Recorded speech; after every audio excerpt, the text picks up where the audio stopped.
اور جو پچھلا مہینہ ہے اس کا اختتام ہو گیا. تو یہاں سے یہ بات چلی اور پھر وہ ایسی چلی کہ حسابی تحقیقات اور شمسی تقویم اور قمری تقویم کی جو تحقیقات سامنے آتی چلی گئیں ان سے آنکھیں موند لی گئیں. شمسی تقویم کے بارے میں تو کوئی شک و شبہ ہی نہیں، یعنی وہاں جو حسابات ہیں وہ حسابات 100% صحیح مان لیے گئے ہیں اور واقعہ بھی ایسا ہی ہے. تو لہذا کبھی کوئی فرق وہاں نہیں پڑتا کہ اب جنوری ہے کہ نہیں، فروری ہے کہ نہیں، مارچ ہے کہ نہیں. ایک چیز ہے جو طے شدہ ہے، اور یہ طے شدہ اس لیے نہیں ہے کہ یورپ نے یہ طے کر لیا ہے یا امریکہ نے طے کر لیا ہے، یہ اللہ نے طے کیا ہے. اللہ نے جو سورج بنایا ہے اور اللہ نے جو سورج کی گردش رکھی ہے اور اللہ نے جو سولر سسٹم رکھا ہے اور اللہ تعالیٰ نے زمین کی جو سورج کے گرد گردش رکھی ہے، اس کا جو سسٹم اللہ تعالیٰ نے رکھا ہے، اس سسٹم کا یہ تقاضا ہے کہ مہینہ فلاں مہینہ اتنے دن کا ہو، فلاں مہینہ اتنے دن کا ہو. مہینوں کے دنوں اور ناموں کو طے کر لیا گیا، وہ نام رکھ لیے گئے، اور نام عربی میں بھی ہیں اور انگریزی میں بھی ہیں اور ہندی میں بھی ہیں.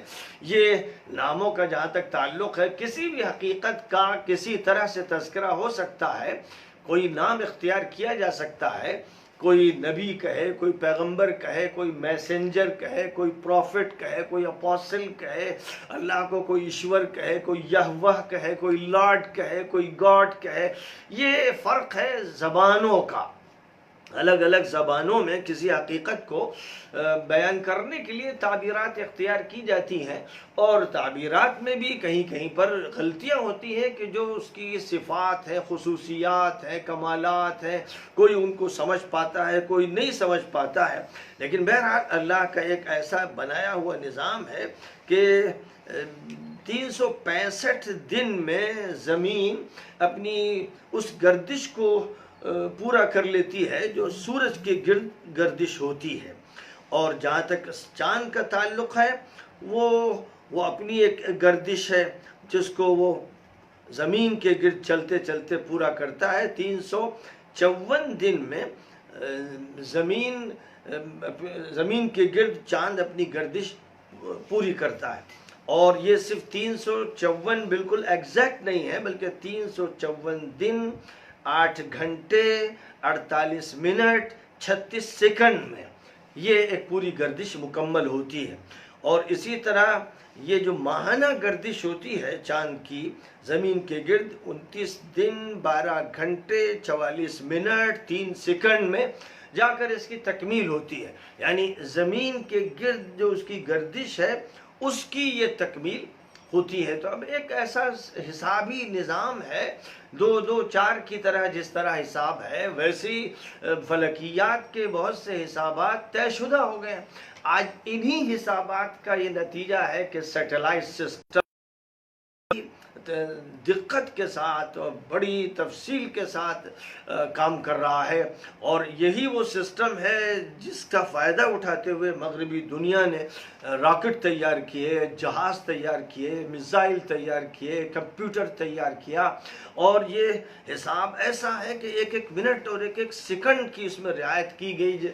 روزانہ ہم اس کا فائدہ اٹھاتے ہیں لیکن غور نہیں کرتے ہیں، اور پھر خود استفادہ کر کے یا ایجاد کر کے ہم چیزوں کو پیش نہیں کرتے ہیں. جہاز پر ہم بیٹھتے ہیں، جب یہ بتایا جاتا ہے کہ یہ جہاز 1 گھنٹہ 15 منٹ میں فلاں مقام پر پہنچے گا، تو آپ دیکھتے ہیں کہ وہ اپنے اس مقامی ایئرپورٹ سے اڑتا ہے اور فضا میں چلتا ہے اور اس کے بعد اس مقام پر اترتا ہے، اور بالکل ایگزیکٹلی کوئی خاص سبب اگر پیش نہیں آیا تو وہ صحیح وقت پر 1 گھنٹہ 15 منٹ میں فلاں ایئرپورٹ پر اتر جاتا ہے.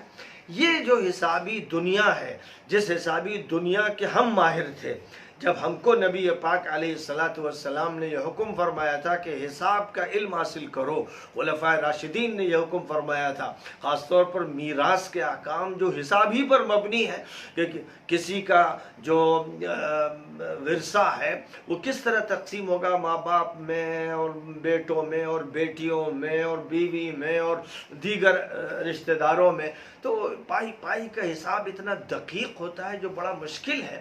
لیکن حضور صلی اللہ علیہ وسلم نے فرمایا تعلموا الفرائض، یہ جو فریضے ہیں یعنی میراث کے جو حصے ہیں ان کی تفصیلات سیکھو۔ تو نتیجہ یہ ہوا کہ ان کی تفصیلات بھی اور جو تقویمات ہیں ان تقویمات کو سیکھنے کا مسلمانوں نے اتنا اہتمام کیا کہ دنیا نے یہ اعتراف کیا کہ حسابی دنیا میں مسلمانوں سے کوئی فائق نہیں ہوا۔ واشنگٹن میں ایک بڑے میوزیم میں میرا جانا ہوا تو اس میوزیم کے سامنے کی دیوار پر میں نے یہ تحریر دیکھی کہ مغربی دنیا مسلمانوں کی رہین منت ہے فلکیات کے بارے میں اور بحری سفروں کے بارے میں، یعنی جہاں تک تعلق ہے مسلمانوں نے جو کمپس تیار کیا اور مسلمانوں نے جس طرح مسافتوں کو طے کیا اور مسلمانوں نے اپنے دور تک کی فلکیات کو جس گہرائی کے ساتھ حاصل کیا، اس کا نتیجہ یہ کہ یورپ مسلمانوں کا شاگرد بن گیا۔ اب مسلمانوں نے ہی پھر یورپ کو سکھایا۔ یہ وہ حقیقت ہے جسے ہمیں یاد رکھنا چاہیے، اور یہ یاد رکھنا چاہیے کہ نبی صلی اللہ علیہ وسلم نے ایک بات ارشاد فرمائی تھی جس کو بعض ہمارے مولوی صاحبان نے، یہاں تک کہ حیرت ہوتی ہے فقیہ صاحبان جو کہلاتے ہیں، انہوں نے بھی اس ظاہری معنی میں اس طرح سے اس کو لے لیا کہ عقل حیران ہو جاتی ہے۔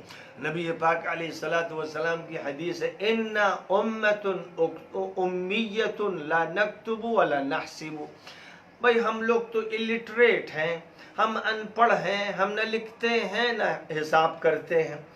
یہ جو بات نبی پاک علیہ السلام کی حدیث میں بیان کی گئی، اس کو بعض لوگوں نے اس موقع پر استعمال کر لیا کہ بھئی چاند وان کے بارے میں ہم حساب نہیں کرتے، ہم حساب کتاب نہیں کرتے، اور ہم تو بھائی الٹریٹ ہیں۔ تو سبحان اللہ، الٹریٹ تھے تو پھر الٹریٹ آپ قرآن میں اور حدیث میں اور تفسیر میں اور فقہ میں اور نحو میں اور صرف میں اور طب میں اور تمام چیزوں میں کیوں نہ رہے، اسی پر فخر کرتے کہ عرب کا جو دور جاہلیت تھا وہی سب سے اچھا تھا، اور جب تک امیت تھی تو ہم اچھے تھے، یعنی امت کی پہچان یہ ہوئی کہ ہم تو امی۔ نبی اکرم صلی اللہ علیہ وسلم نے یہ بات بیان فرمائی کہ ہماری یہ حالت ہے ابھی، یعنی امی قوم ہے۔ قرآن میں امی کہا گیا پوری قوم کو، خود نبی کے بارے میں کہا گیا کہ نبی بھی الٹریٹ ہے۔ اب اللہ نے سکھانا شروع کیا، اور جب اللہ نے سکھانا شروع کیا تو پہلی وحی میں نبی سے کہا کہ پڑھیے، اور قلم کا تذکرہ فرمایا۔ تو پڑھنے اور پڑھانے اور لکھنے اور لکھانے کا سب سے پہلا حکم آیا، اور پھر نبی صلی اللہ علیہ وسلم نے پڑھانے کا جو عمل شروع کیا ہے اور پھر لکھوانے کا جو عمل شروع کیا ہے تو دنیا بدل کے رکھ دی۔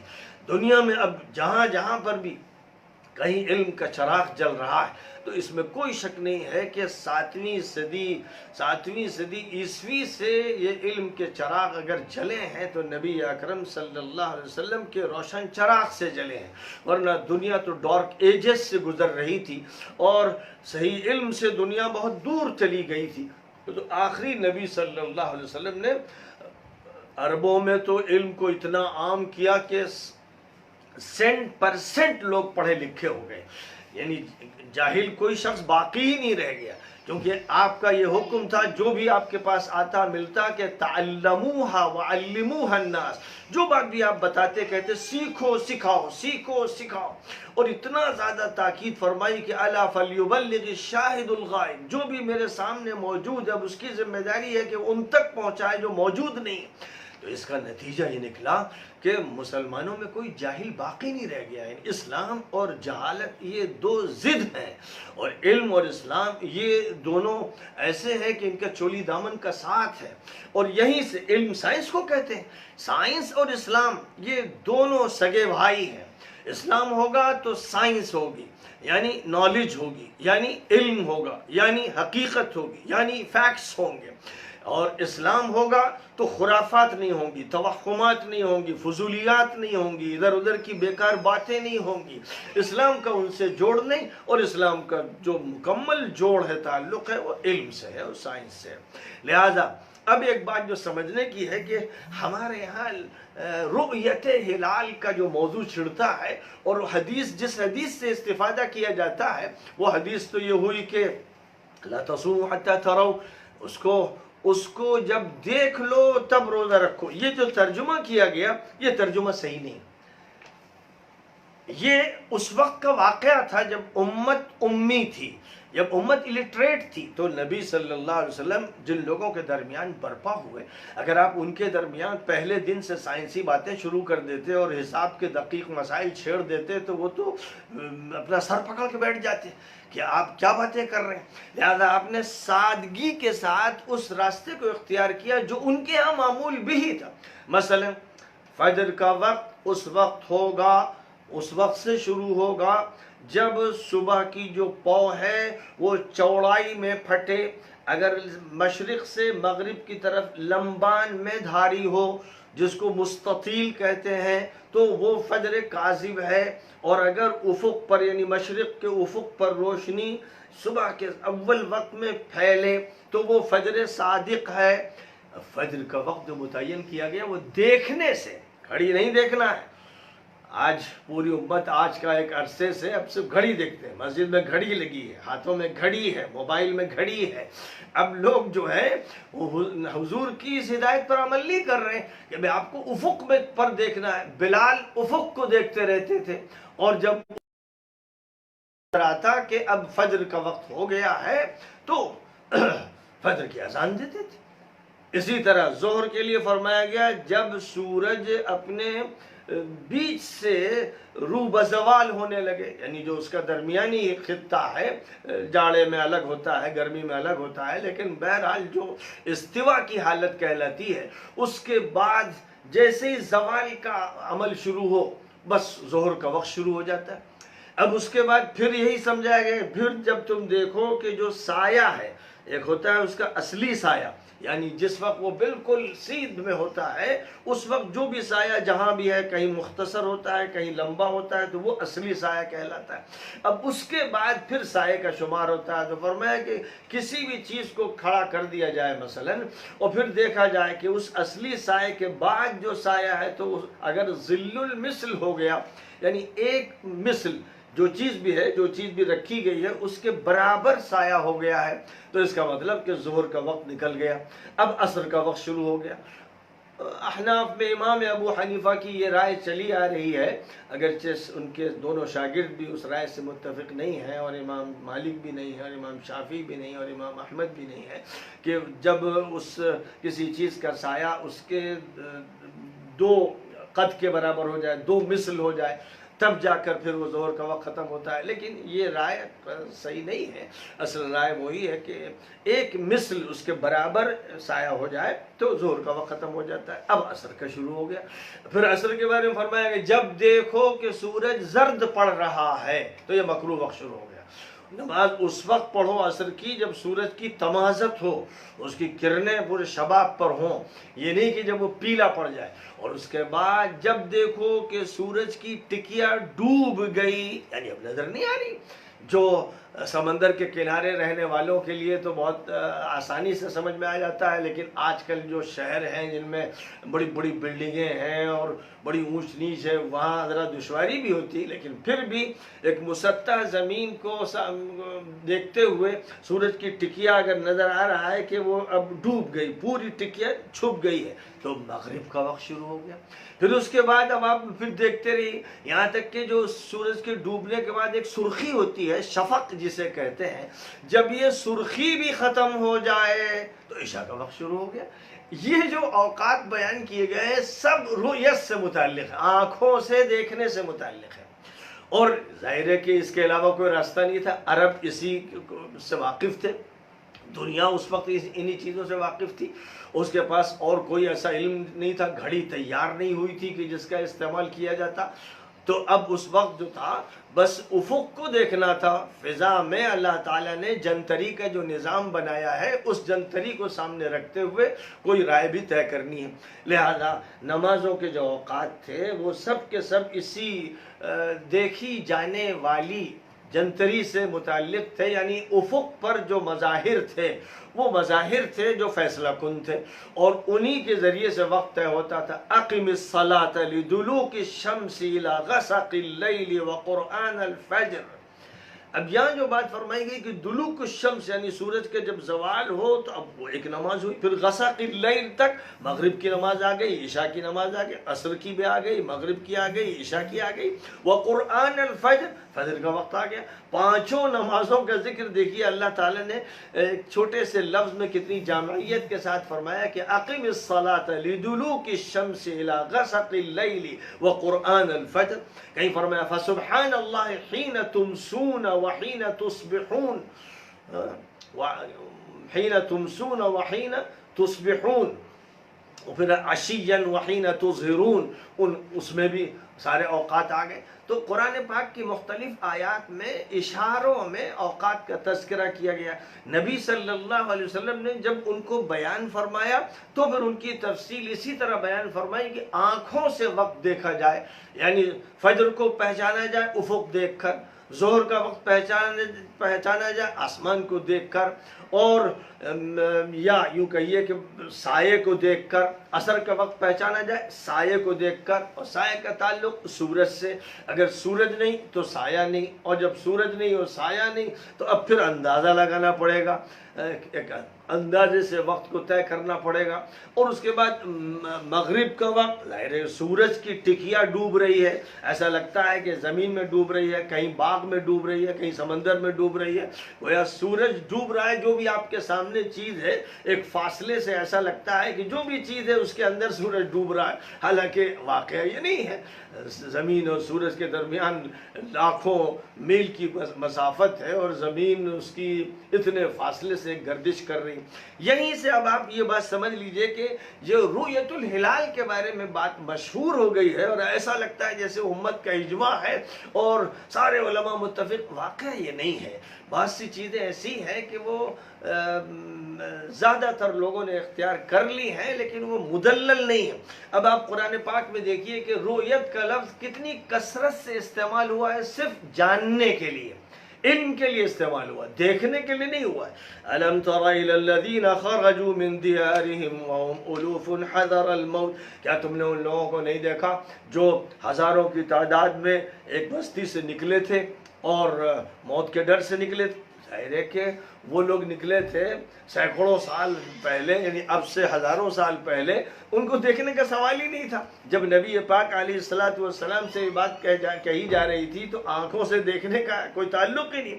یا الم تر الی الملأ من بنی اسرائیل من بعد موسیٰ، حضرت موسیٰ کے بعد جب کچھ حضرات حضرت سموئیل نبی کے پاس گئے تھے تو کیا تم نے نہیں دیکھا؟ اب ظاہر ہے کہ یہاں دیکھا کے معنی نہیں ہے، کیا تمہیں یہ معلوم نہیں، کیا تمہیں یہ معلوم نہیں، یعنی ان کو متوجہ کیا جا رہا ہے ایک تاریخی حقیقت کی طرف کہ کیا تم اس تاریخی حقیقت سے واقف نہیں ہو۔ اور یہ جو انداز اختیار کیا جا رہا ہے سوالیہ، یہ متوجہ کرنے کے لیے، ظاہر ہے کہ وہ جانتے ہوں یا نہ جانتے ہوں، کسی کو کوئی تاریخی بات بتانی ہے تو کبھی استعجاب کے ساتھ، کبھی سوال کے ساتھ، کبھی کسی اسلوب میں بتائی جاتی ہے۔ فرمایا الم تر الی الذی حاج ابراہیم، کیا تم نے دیکھا نہیں کہ ابراہیم سے جو بحث کر رہا تھا، یعنی نمرود کا تذکرہ ہے، ظاہر ہے کہ دیکھنے کا تو سوال ہی نہیں تھا، آنکھوں سے دیکھنے کا سوال ہی نہیں، مطلب کہ کیا تمہیں معلوم نہیں؟ فرمایا الم تر ان اللہ یسجد له من فی السماوات ومن فی الارض، کیا تم نے دیکھا نہیں کہ آسمان و زمین میں جتنی مخلوقات ہیں اللہ کے سامنے سجدہ ریز؟ ظاہر ہے کہ ہم نے دیکھا نہیں، ہم تو نہیں دیکھ رہے ہیں کہ بلڈنگ سجدہ کر رہی، درخت سجدہ کر رہا ہے، لیکن ہم یہ ایمان رکھتے ہیں کہ ایک مجازی اور ایک معنوی سجدہ ہے جو ہو رہا ہے، تو اس کا تعلق علم سے ہے، عقیدے سے ہے، فکر سے ہے، آنکھوں کے دیکھنے سے نہیں۔ مثلا فرمایا الم تر ان اللہ لہ من فی السماوات والارض، کیا تم نے دیکھا نہیں؟ یہ ترجمہ عام طور پر کر دیا جاتا ہے، حالانکہ وہ ترجمہ اس معنی میں نہیں ہے کہ آنکھوں سے دیکھا جائے گا۔ کیا تم نے دیکھا نہیں کہ آسمان و زمین میں جتنی مخلوقات ہیں اللہ کے لیے تسبیح کر رہی؟ واقعی جواب ہم کیا دیں گے؟ نہیں، ہم نے تو نہیں دیکھا، ہم نے تو نہیں دیکھا کہ کوئی بھی تسبیح کر رہا ہے، درخت تسبیح کر رہا ہے یا چڑیے تسبیح کر رہے ہیں، نہیں دیکھا۔ ہاں ہم مان رہے ہیں، اگر نبی کہہ رہے ہیں، اللہ کہہ رہے ہیں تو مان رہے ہیں۔ مان رہے ہیں کا مطلب یہ ہوا کہ ہم ان کے علم کو صحیح تسلیم کر رہے ہیں، جو انہوں نے علم ہم کو دیا اس کی تصدیق کر رہے ہیں۔ تو یہ معنی ہوتے ہیں. اس لیے نبی پاک علیہ الصلوۃ والسلام کا جو مقصود ہے وہ یہ کہ بھائی تمہیں معلوم ہو جانا چاہیے. اب اس کی دلیل یہ ہے کہ حضور صلی اللہ علیہ وسلم کے پاس ایک اعرابی، ایک بدو قسم کا انسان آیا اور اس نے کہا کہ حضور میں نے چاند دیکھا. تو جب اس نے یہ بات کہی تو حضور نے اس کی بات کا پوچھا کہ تم مسلمان ہو؟ کہا کہ جی میں مسلمان ہوں. تو حضور نے فرمایا کہ اچھا ٹھیک ہے، بس گویا اب تمام مسلمانوں کے لیے ایک شخص کے دیکھنے کو آپ نے کافی قرار دے دیا اور یہ فرمایا کہ بھائی ٹھیک ہے اب لوگ رمضان شروع کر دیں. ایک اور روایت ہے عبداللہ ابن عمر رضی اللہ تعالیٰ عنہما سے کہ انہوں نے حضور صلی اللہ علیہ وسلم سے آ کر یہ ذکر کیا کہ حضور میں نے چاند دیکھا. تو حضور نے ان کی روایت کو قبول کر لیا اور اس کی اب ضرورت نہیں سمجھی گئی کہ ہر شخص اپنی آنکھوں سے دیکھے. کسی ایک کا دیکھ لینا کیوں کافی سمجھا گیا؟ یعنی اس کا مطلب یہ ہوا کہ اس سلسلے میں ایک معمولی مسلمان کی بات بھی قبول کر لی گئی، ایک صحابی کی بات قبول کر لی گئی. اب پوری امت کے لیے وہ چیز درست قرار دے دی گئی. تو اگر ایک کی بات جس کو دھوکہ لگ سکتا ہے، ہو سکتا ہے کہ اس نے بادل کا کچھ حصہ سا دیکھ لیا یا اور کوئی چیز سامنے آ گئی، یہ سارے امکانات موجود ہیں. اور عید الفطر اور عید الاضحیٰ کے لیے کیونکہ اس میں تہوار کا ایک موقع ہے، ذرا خوشی ہوتی ہے، طلب ہوتی ہے، تو اس لیے یہ کہا گیا کہ 2 گواہ ہوں، 2 عادل گواہ ہوں. زیادہ شرط بڑھا دی گئی، لیکن ظاہر ہے کہ 2 کی ایک بات اور ایک ہزاروں محققین کی، فلکیین کی، حسابیین کی، ریاضیین کی وہ بات کہ جو ایک سائنسی فیکٹ بن گئی ہے. دونوں میں زمین و آسمان کا فرق ہے. تو بالکل جس طرح نماز کے اوقات میں ہم نے اس جنتری کا اعتبار کیا اور اب ہم مسجد میں ٹنگی ہوئی جنتری دیکھتے ہیں اوقات کی، اور گھڑی دیکھتے ہیں، اور گھڑی دیکھ کر اذان، اور گھڑی دیکھ کر سحری، اور گھڑی دیکھ کر افطار ہو رہا ہے. اب کوئی بھی نہ تو سورج کی ٹکیا دیکھ رہا ہے اور نہ فجر کی پاؤ کو پھٹتے ہوئے دیکھ رہا ہے اور نہ کسی چیز کا مثل سایہ یا مثلین سایہ دیکھ رہا ہے. تو نبی کی ہدایت تو وہ تھی، لیکن وہ اس لیے تھی کہ اس وقت لٹریسی تھی. تو اس وقت کے بارے میں نبی نے فرمایا، جس کا مطلب یہ ہوا کہ جب اللہ تمہیں اتنا علم دے دے کہ اب تم حسابیات کی بنیاد پر فیصلے کر سکو تو فیصلے اس پر کرو. اور وہ فیصلے ظاہر ہے کہ یوں بہتر ہوں گے اگر وہ فیصلے نہ ہوتے اور ہر مسجد میں مؤذن کی ذمہ داری ہوتی کہ فجر کو دیکھے اور پھر اس کے بعد سایہ دیکھے، تو شاید ہر مسجد میں سرپٹول ہوتی. آس پڑوس کی مسجدوں میں تو وقت طے ہی نہ ہو پاتا، کوئی کچھ دیکھتا کوئی کچھ دیکھتا، کسی کی آنکھ دیکھ پاتی کسی کی نہ دیکھ پاتی. 5 وقت کی نمازوں میں سرپٹول مچی رہتی اور خود ایک ہی مسجد میں کوئی کہتا کہ مؤذن کی آنکھ کمزور ہے، کوئی کہتا کہ اس نے فجر کو صحیح نہیں دیکھا، روشنی ہو رہی تھی ادھر، یہ سمجھ گیا کہ پاؤں پھٹ گئی فجر کی. یہ سب جھگڑے ہوتے. لیکن جنتری نے آج منٹ اور سیکنڈ طے کر دیے ہیں. یہی صورتحال چاند کے بارے میں بھی ہے، اس کی بھی جنتری منٹوں سیکنڈوں کے ساتھ طے ہو گئی. جیسے شمسی تقویم ہے ویسے قمری تقویم ہے، وہ بھی اللہ کی ایک مخلوق، یہ بھی اللہ کی ایک مخلوق. اس کی بھی گردش، اس کی بھی گردش، اس کی گردش بھی ناپی گئی، اس کی گردش بھی ناپی گئی. تو ایک طرف شمسی تقویم کو ہم قبول کرتے ہوئے نماز کے سارے اوقات اسی کے ماتحت اختیار کر رہے ہیں، جبکہ نصوص حدیث میں کچھ اور کہا گیا ہے. لیکن مقصد نصوص حدیث کا ہے کہ علم کا حصول ہو، یقین ہو، اطمینان ہو، اعتماد ہو. اور یقین میں ایک شخص کی روایت رؤیت ہلال کے بارے میں حضور نے قبول فرما لی، یعنی اس درجے کا معمولی یقین بھی کافی. اب ظاہر ہے کہ اس کے مقابل میں جو یقین ہم کو قمری تقویم سے حاصل ہو رہا ہے وہ ایک ایسی علمی حقیقت ہے، ایک ایسا فیکٹ ہے حسابیات و فلکیات کا جس کا انکار نہیں کیا جا سکتا. جو انکار کرنے والا ہے اس کے پاس دلیل نہیں ہے، جو اس بات کرنے والا ہے اس کے پاس 100 دلیلیں ہیں. اس لیے بہتر شکل یہی ہے کہ قمری تقویم کو بھی اختیار کر لیا جائے، ورنہ آج جو ہنسی اڑ رہی ہے اسلام کی، ایک ایک شہر میں 3 عیدیں منائی جا رہی ہیں، ایک ایک شہر میں 3 بقرعیدیں منائی جا رہی ہیں، اور جھگڑے اور لڑائیاں اور فتنے، اور رؤیت ہلال کی ایک کمیٹی ادھر اور ایک کمیٹی ادھر، ایک کمیٹی دیوبندیوں کی، ایک بریلویوں کی، ایک اہل حدیث کی. برطانیہ میں، امریکہ میں مسلمان پریشان ہیں، چیختے ہیں کہ یہ مولوی صاحبان اپنی تمام مصیبتیں بر صغیر سے لے کر آ گئے، اب انگریزوں کو ہنسواتے ہیں، دنیا کے سارے لوگ ہنستے ہیں کہ ان کو تاریخ تک کا پتہ نہیں ہے، اور یہ اپنی آنکھوں سے دیکھنا چاہتے ہیں، اور زیادہ تر وہاں بادل رہتے ہیں تو آنکھوں سے دیکھ نہیں پاتے۔ اب کوئی سعودیہ کی تقلید کرتا ہے، کوئی کسی اور ملک کی رویت کو مان لیتا ہے، اور کوئی تاریخ فلکیات کی بنیاد پر عمل کر رہا ہے۔ ایک جھگڑا، ایک ٹنٹا و فساد، یہ امت جو امت واحدہ ہے، یہ امت جس کی وحدت کے لیے بڑی بڑی چیزوں کو ترک کر دیا جاتا ہے، آج اس کی وحدت رویت ہلال کے نام سے پارا پارا ہوئی چلی جا رہی ہے۔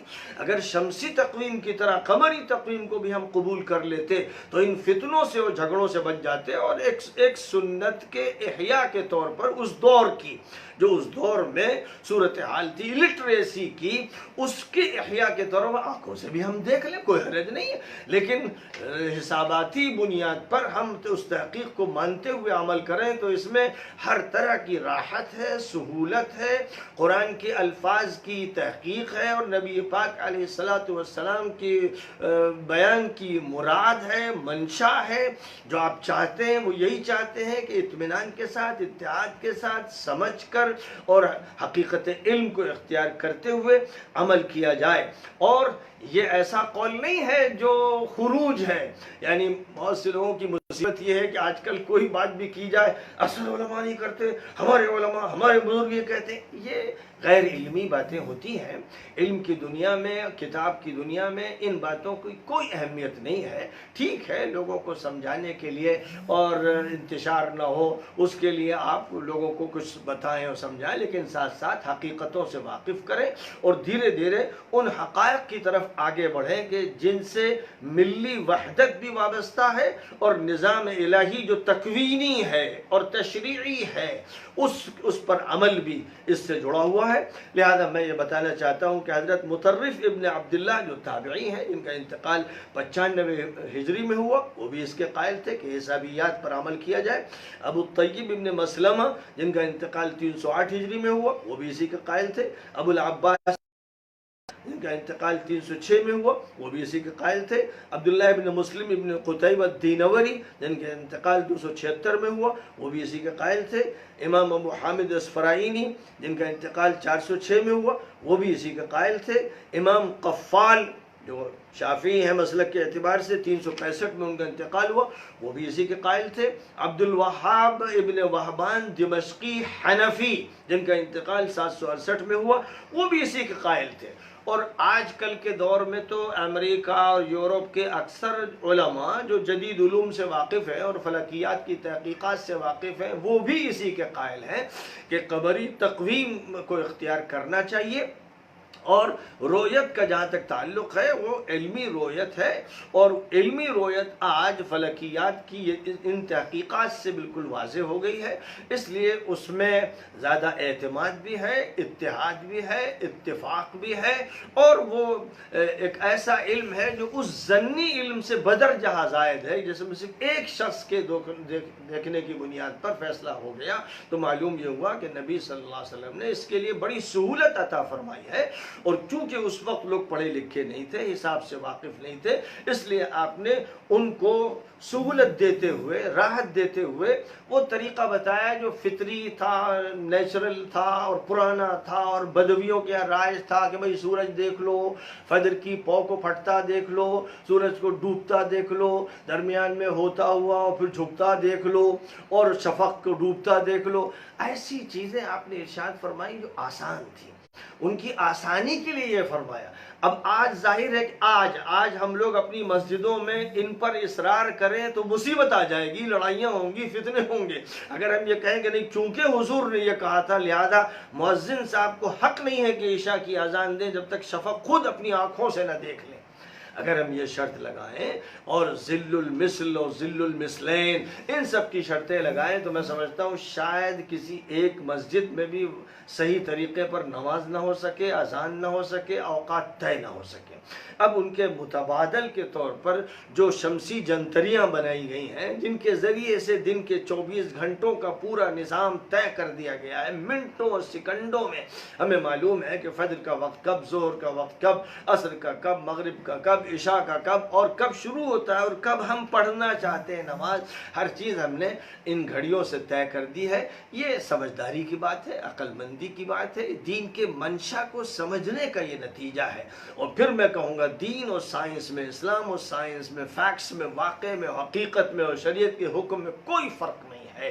ہاں بس فرق یہ ضروری ہے کہ کوئی مفروضہ نہ ہو، 100% جو بات ثابت ہو چکی ہو، اگر وہ ہے تو دین کا حکم بھی وہی ہے، اس سے الگ نہیں ہے۔ اسی کا یہ نتیجہ ہے کہ آج کل یہ کورونا وائرس کے سلسلے میں جب ہم لوگ یہ بات کہتے ہیں کہ تحفظ اختیار کیجئے اور دور رہیے اور لاک ڈاؤن کا پاس کیجئے، تو ہم اسلام کی بات بھی کر رہے ہیں، ہم صرف سائنس کی بات نہیں کر رہے ہیں۔ سائنس اسلام کے تابع ہے، اسلام سائنس پر حاوی ہے، نبی اسلام نے یہی تعلیمات دی ہیں، اس لیے ہمیں کوئی پریشانی نہیں ہو رہی، کوئی بے چینی نہیں ہو رہی ان تعلیمات کو اختیار کرنے میں، اور اسی لیے کوئی ٹکراؤ نہ حکومت سے ہے، نہ کوئی ٹکراؤ دنیا کے عالمی ادارے صحت سے ہو رہا ہے، نہ کوئی ٹکراؤ انتظامیہ سے ہو رہا ہے۔ وجہ اس کی یہی ہے کہ اسلامائزیشن اگر لوگ سمجھ لیں تو لوگوں کا ذہن سائنٹیفک بن جائے گا اور لوگ حقیقت پسند بن جائیں گے اور لوگ واقعے کے مطابق زندگی گزاریں گے۔ بس بہرحال